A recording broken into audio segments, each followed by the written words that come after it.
पिपरा के कांवड़ पहले जाके पानी कभी सब बिगाड़ जल हे भोले दानी। पिपरा के कांवड़ पहले जाके पानी कभी सब बिगाड़ जल हे भोले दानी।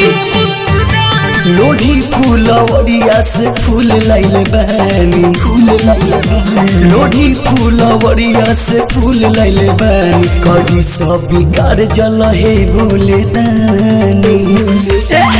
चकिया के कांवर पानापुर के पानी कभी सब बिगाड़ जल हे भोले दानी।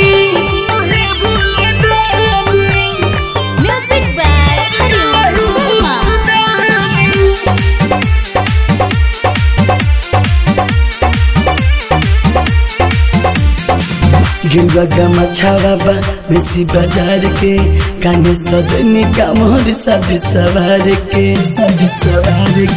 गिरवा गमछा बाबा बेसी बाजार के काने सजनी कामर सज सवार के नाचता नीचे के डीजे पफानी कड़ी सब बिगाड़ जल हे भोले दानी। मेहसी के कांवर सुल्तान गंज के पानी कभी सब बिगाड़ जल हे भोले दानी।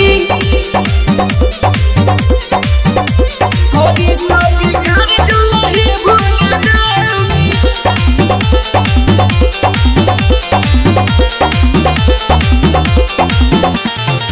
भांगे धतूरा लैनी रौरा पसन के सपना पूरा दे बाबा हमार मन के।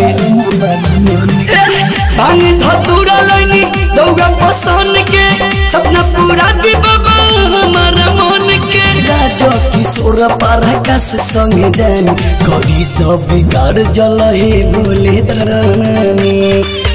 मोतिहारी के कांवर सतर घाट के पानी कभी सब बिगाड़ जल हे भोले